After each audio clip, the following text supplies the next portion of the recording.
매우 덥죠. 그래서 여기까지 오시느라 너무 고생 많으셨습니다. 오늘은 기도에 관련된 말씀을 여러분과 같이 나누고자 합니다. 신앙생활에서 우리가 빠뜨릴 수 없는 중요한 요소가 바로 기도인데요. 성경을 보게 되면 많은 장면에 다양한 사람들이 하나님께 간구하는 모습이 나타납니다.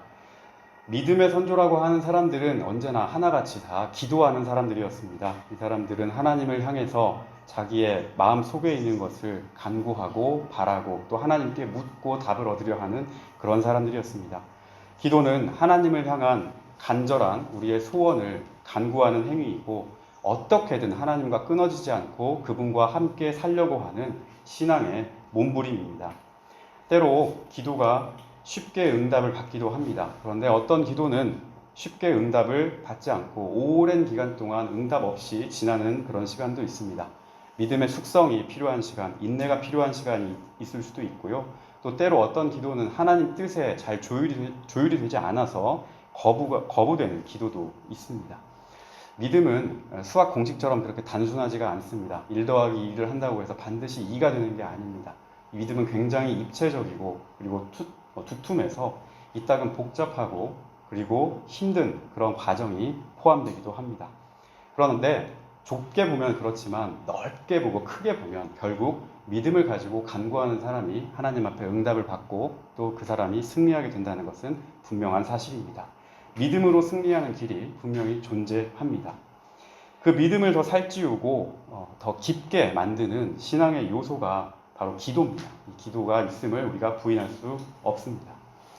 오늘 본문을 보게 되면 이 본문에서 우리는 한 사람의 절박한 기도와 그 기도로 말미암아 자기의 계획, 당신의 그 계획과 뜻을 바꾸시는 하나님의 모습을 볼 수 있습니다.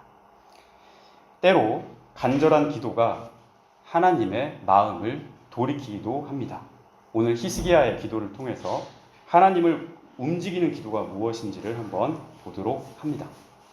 하나님의 마음을 움직였다고 해서 물론 하나님을 내 생각과 내 뜻에 맞춰서 조종하겠다는 그런 불순한 믿음을 말하는 것은 아닙니다. 또 자기 욕심에 젖어서 내 욕심대로 하나님을 이용하려고 하는 그런 이기적인 기도를 말씀드리는 것도 아닙니다.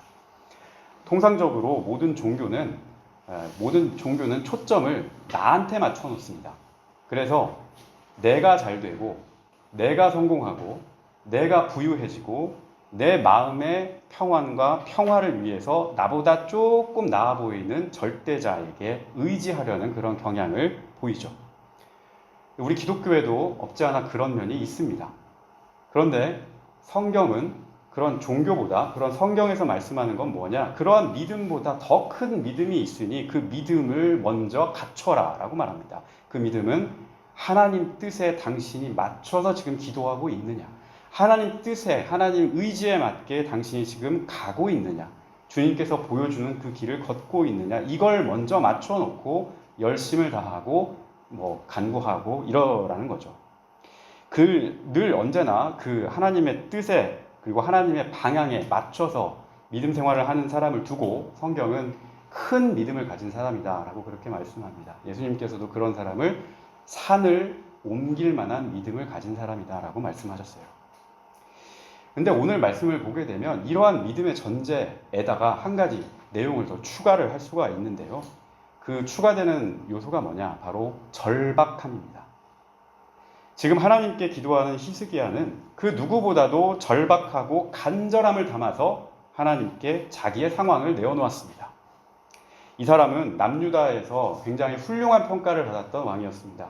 평생을 하나님 말씀대로 살려고 했고 하나님께서 주신 율법을 나라를 다스리는 기준과 좌표로 삼았고 하나님의 법에 따라서 백성을 통치했던 그런 왕입니다.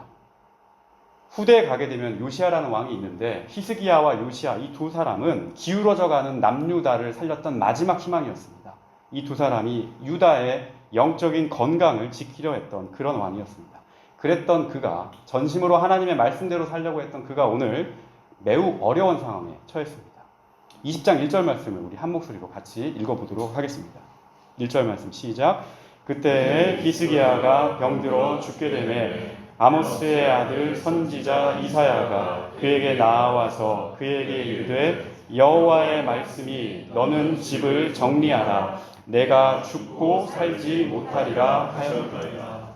히스기야가 처한 어려움이 무엇입니까? 이 사람은 지금 죽음을 예고받았습니다. 그냥 약을 조금 잘 쓰고 보양을 잘 하면 호전될 수 있는 그런 병이 아닙니다.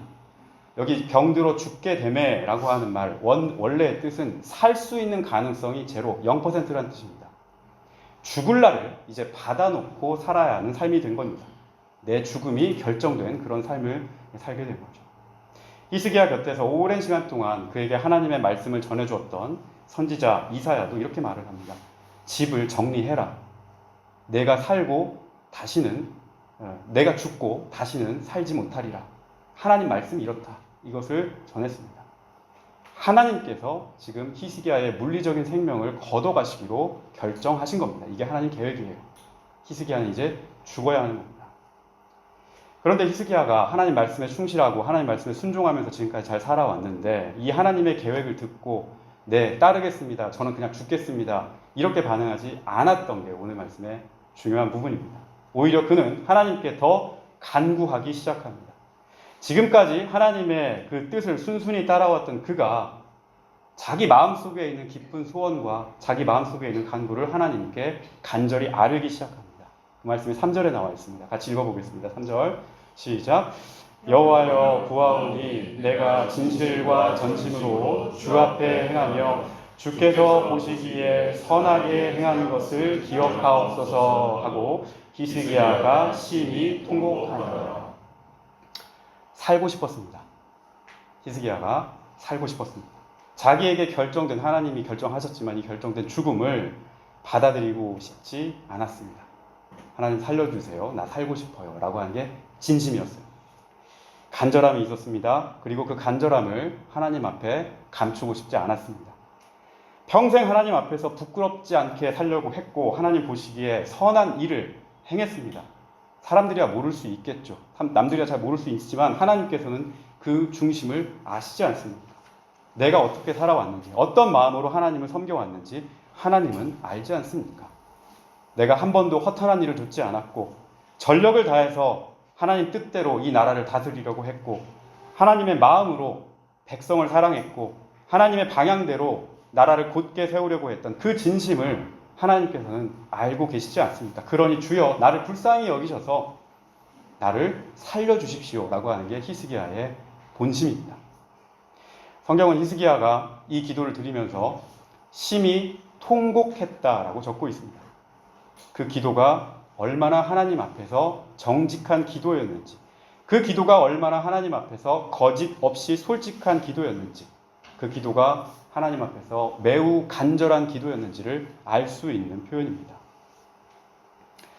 이 부분에서 우리는 기도의 한 단면을 볼 수 있습니다. 기도는 형식보다 진심입니다. 기도를 드릴 때 어떤 형식을 담아서 드리는 것도 물론 중요합니다. 그러나 가장 본질적인 부분은 진심입니다.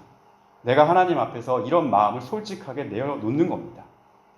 예배 드릴 때 공적 상황에서 일정한 형식이 필요하기도 합니다만 우리 각자가 하나님 앞에 드리는 기도는 그보다 더 솔직하고 더 내밀하고 하나님과 더 가까이 갈 수 있는 그런 기도이어야 합니다.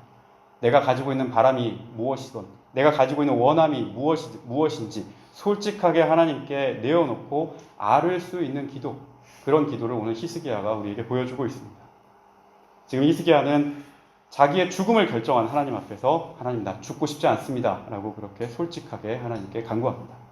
심히 통곡할 정도로 간절히 원하고 바라는 기도를 하나님께 드린 겁니다. 이런 기도가 하나님의 마음을 움직이기도 합니다. 5절 말씀을 함께 읽어보도록 하겠습니다. 5절 시작.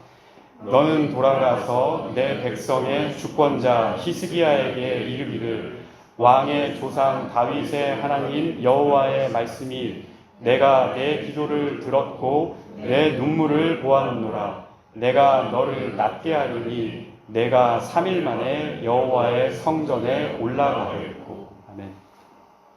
진실과 전심으로 아뢰는 기도에 하나님께서도 계획이 있었지만 그 계획을 바꾸시는 장면을 우리가 지금 보게 됩니다. 하나님께서 히스기야의 기도를 들으셨고 그 눈에 맺힌 눈물을 보셨습니다. 얼마나 간절하게 또 간절하게 간구했던지 하나님이 원래 가지고 있던 마음을 돌이키셔서 그의 기도를 응답하시고 그의 기도를 들으시는 모습입니다. 우리 성도 여러분, 때로 간절한 기도로 하나님의 계획과 하나님의 뜻이 바뀌기도 한다는 그런 사실을 여러분 기억하시길 바랍니다. 오늘 말씀은 간절하게 기도하는 하나님 자녀의 기도에 하나님은 얼마든지 마음을 바꿀 수 있고 얼마든지 그 계획을 바꿀 수 있고 얼마든지 그 필요와 간구에 응답할 수 있는 사랑의 하나님이라는 사실을 우리에게 여실히 보여줍니다. 그리고 하나님은 히스기야의 기도에 응답하시면서 단순히 이 사람이 가지고 있는 질병을 낫게 하는 것으로 끝나지 않았습니다. 거기에 몇 가지를 더 덧붙여 주셨습니다. 주시는 거 하나만 간구했는데 그것만 주시는 게 아니라 그거에 필요한, 연쇄적으로 필요한 것들까지도 히스기야에게 주셨던 것을 볼 수 있습니다. 6절 말씀을 같이 한번 읽어보겠습니다. 6절 시작. 내가 내 날에 15년을 더할 것이며 내가 너와 이 성을 아수르의 손에서 구원하고 내가 나를 위하고 또 내 종 다윗을 위함으로 이 성을 보호하리라 하셨다 하라. 하나님이 기도의 응답으로 히스기야에게 준 것은 병을 낫게 함과 동시에 그에게 생명을 15년이나 더 연장해 주셨습니다. 또 그 생명을 15년 동안 연장해 줌과 동시에 그가 거하는 성 예루살렘을 강대국 아수르의 손에서 구원해 주시겠다고 약속하셨습니다. 삶도 더 허락해 주시고 그 삶의 안전한 조건까지도 마련해 주신 겁니다. 전심을 다해서 간절하게 드리는 기도, 하나님의 계획을 바꿀 수 있는 기도입니다. 하나님 앞에 진실을 다하고 그의 의로움을 다해서 드리는 기도에 하나님은 응답하십니다. 나는 이 기도의 제목으로 하나님께 전심으로 기도를 했는데 들으시는 하나님은 그 기도의 제목뿐만 아니라 거기에 더하여 내가 구체적으로 기도하지 않았으나 나에게 정말로 필요한 것까지 덧붙여 주신다는 사실. 하나를 더하여 둘, 셋, 그것을 가능케 하는 상황과 조건까지도 확실하게 바꿔 주신다는 것을 말씀을 통해 볼 수가 있습니다.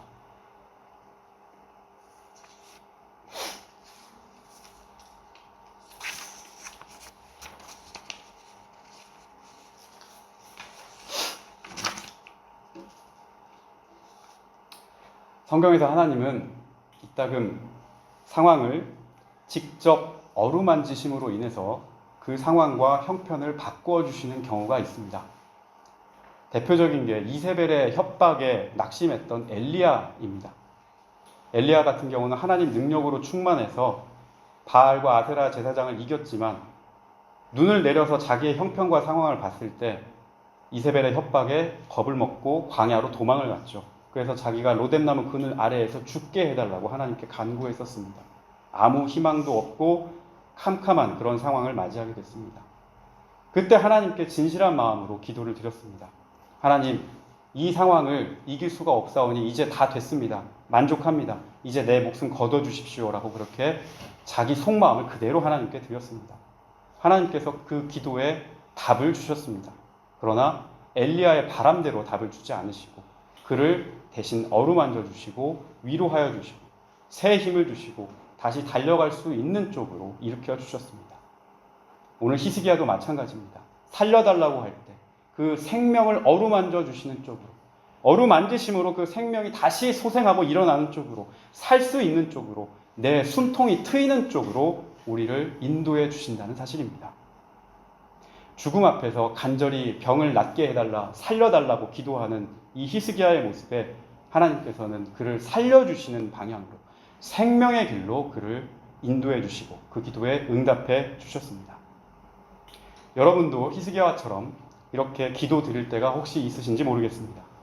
히스기야와 같은 이런 절박한 마음으로 여러분의 문제를 하나님께 아뢰을 때가 있으실지 모르겠습니다. 그렇다면 그럴 때 기억하시기 바랍니다. 그리고 굳게 믿으시기를 바랍니다. 주님께서는 전심으로 간구하는 자의 기도를 반드시 들으십니다. 설령 그 앞에 이러저러한 계획을 세워놓았다 하더라도 그 계획까지도 전심으로 기도하는 기도에 바꿀 수 있을 만큼 그 자녀들을 사랑하시는 분입니다. 또 한 가지 기억하시기 바랍니다. 주님께서는 우리에게 주시되 더 주시고 싶어 하시는 주님이십니다. 고통스럽고 힘든 시간을 보낼 때도 물론 있습니다. 그 시간을 그러나 기도로 채워가며 걷는 방향을 흐트러뜨리지 않고 간구할 수 있기를 바랍니다. 주님께서는 그 기도에도 반드시 응답하십니다. 우리가 오늘 말씀을 보면서 마지막으로 생각해 볼 부분이 있습니다. 전심으로 하나님께 드리는 이 기도에는, 이 기도를 통해 하나님께서는 우리 가운데 있는 평범한 것도 특별한 것으로 바꿔주는 그런 힘을 보여주십니다. 7절 말씀을 같이 한번 읽어보도록 하겠습니다. 7절 시작. 이사야가 이르되 무화과 반죽을 가져오라 하매 무리가 가져다가 그 상처에 꼽으니 나으니라. 무화과는 이스라엘의 번영과 평화를 상징하는 나무입니다. 이스라엘 땅 곳곳에 이 무화과 나무가 있습니다. 한마디로 말해서 어디서나 쉽게 볼 수 있는, 흔히 볼 수 있는 매우 평범하고 일상적인 그런 나무입니다. 의학이 잘 발달하지 않았던 시절에 민간요법으로 상처에 이 무화과 잎을 으깨가지고 짓이겨서 이렇게 바르기도 하고 그렇게 했었습니다. 우리나라에도 그런 비슷한 민간요법이 있습니다. 쉽게 말해서 주변에서 아주 손쉽게 구할 수 있고 또 약값이 매우 저렴했기 때문에 이런 치료법들이 만들어진 거죠. 그만큼 무화과는 이스라엘과 유다 사람들에게 매우 친숙하고 흔하고 평범한 것이었습니다. 그러나 7절에서 하나님은 선지자를 통해서 이 히스기야의 병을 낫게 하는데 무화과를 반죽해서 그것을 상처에 누워라 라고 말씀하셨습니다. 하나님께서 능력이 없어서, 무화과 아니면 다른 치료법이 없어서, 재료가 없어서 그렇게 한 것이 아닙니다.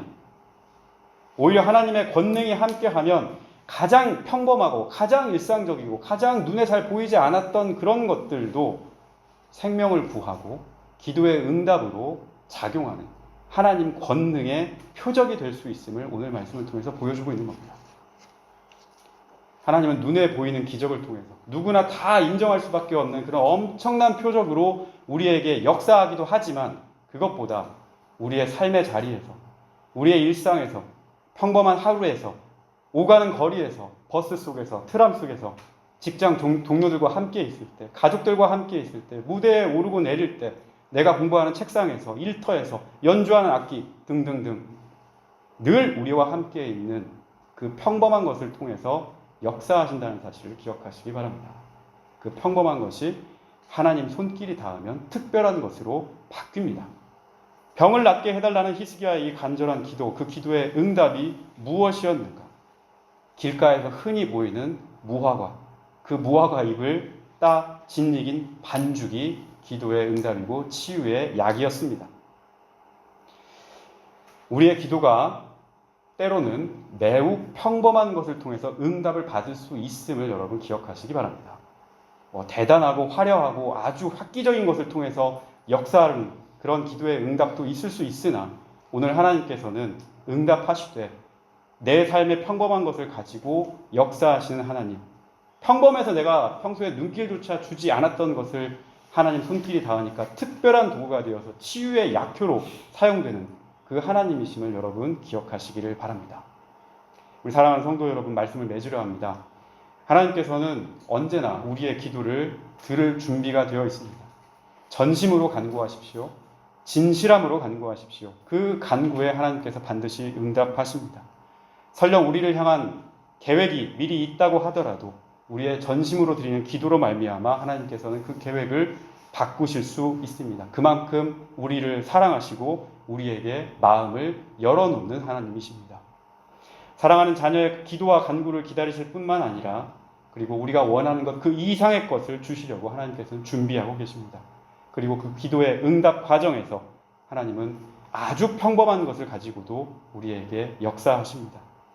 우리의 삶 곳곳에 섬세하게 들어오고 구체적으로 우리와 함께하고 작은 것 하나를 통해서 그 상황을 어루만지시고 상황을 바꿔나가며 나아갈 길을 우리에게 열어주시는 주님이심을 기억하시기를 바랍니다.